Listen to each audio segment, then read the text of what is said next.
Hi, I'm Ebony Bardsley and this is my interview for my FMP project. Okay, are you okay with me interviewing you and recording? Yes, that's fine. Okay, so the first question is, do you think that the younger generation is a lot more desensitised to traumatic events due to what they see on social media?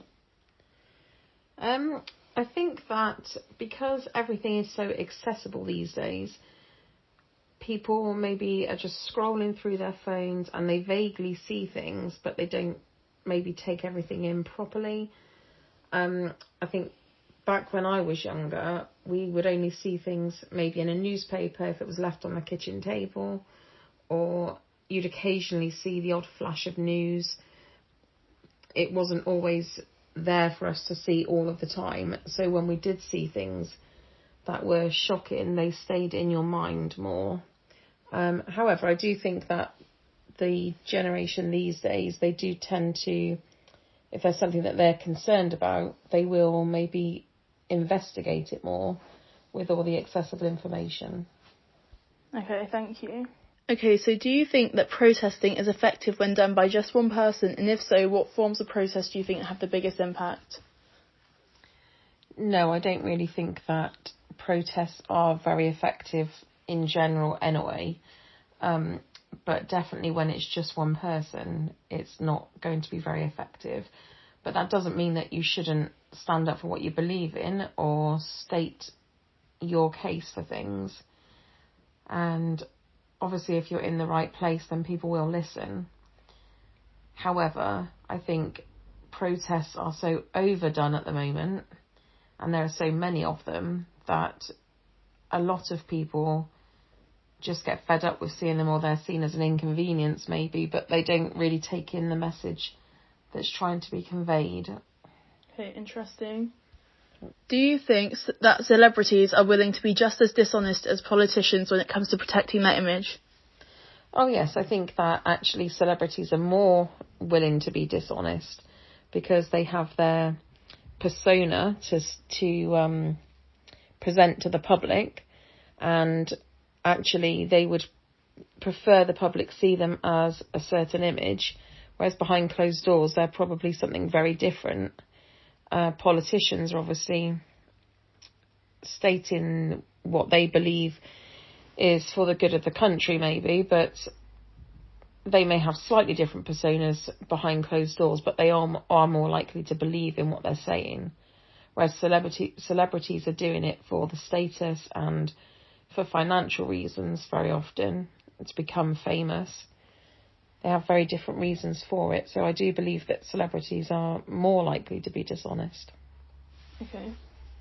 What are your opinions on cancel culture and the effects that it has on someone? Well, I think I don't really understand cancel culture very much. I think that it's a very new thing, and probably, well, obviously the effects it has on somebody are going to be devastating for them.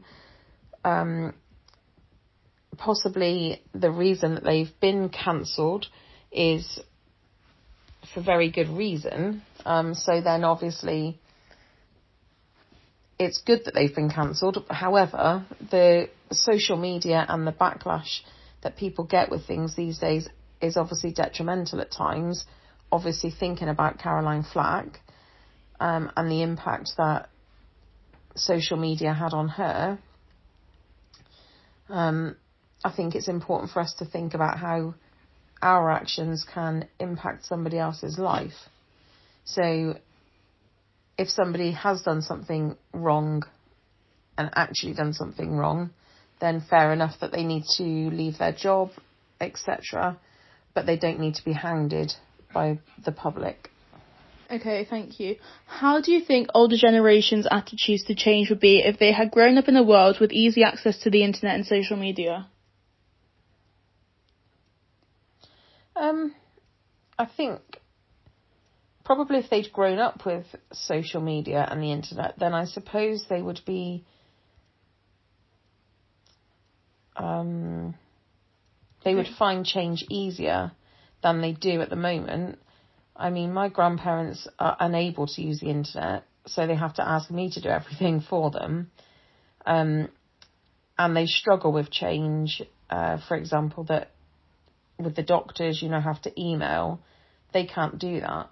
So obviously that's not very good. If they'd grown up with the internet, then obviously things would be very different. But what about change the things in like mainstream media and things such as like views they wouldn't have necessarily grown up with when they were younger?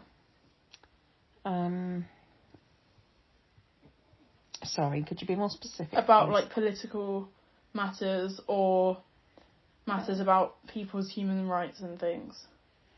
Well, I suppose if they'd always grown up knowing about things on the internet, then you would hope that their opinions and things would be easier to change or more adaptable. I know that the older generation obviously struggle with things such as gender, identity, and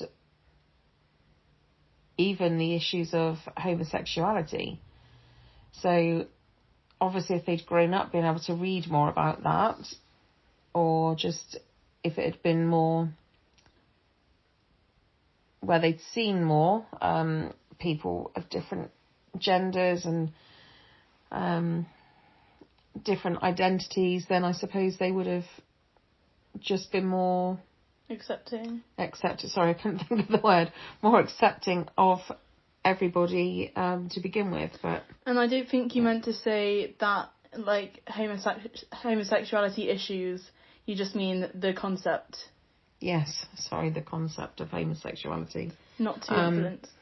Yes, because obviously there were homosexual people back in the day of my grandparents. However, because everybody was so scared to say that they were homosexual, then obviously it's very different. But okay, yeah, if they'd have seen it more on social media, then they probably would have understood more. That's the problem. People don't understand things if they're of the older generation a lot of the time. Yeah. How do you think the government's actions affect the younger generation in our future? Well, the government obviously put things in place that they believe are going to be for the better for the future. Do you truly believe that? I think that a lot of politicians are out of touch with the reality of living in the world today. And also, I think they say what they think that we want them to hear, but then they don't actually follow through with their actions. And obviously, the world has gone a little bit crazy because back when I was younger, for example, there wasn't all this plastic packaging and things like that. And then plastic packaging came into play, which it now needs to go the other way, and people are having to be told to recycle, which doesn't get rid of the plastic issue. The plastic packaging just needs to stop again. It just wasn't a thing. And you'd go into a supermarket, you didn't really have carrier bags. You'd use the banana boxes to carry your food home in. So the world was just a better place when I was younger anyway.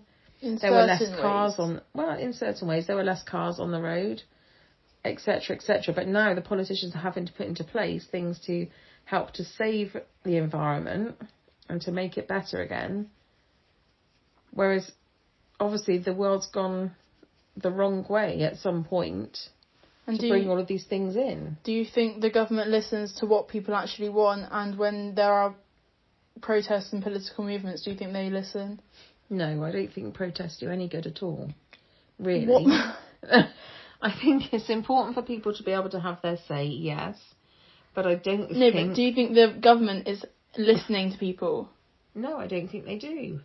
I think the government say what they want to say or what they think that people want to hear. If you had the chance to grow up with social media, would you choose to, and why? No, I would definitely choose not to grow up with social media because everything is on record. That happens in your life and it doesn't need to be. I also think that social media has a lot of negative things on it that people then believe that aren't true. And also, I just think that there is too much time wasted on social media. And I'm very grateful to have grown up in a world where there was no social media. Okay, thank you.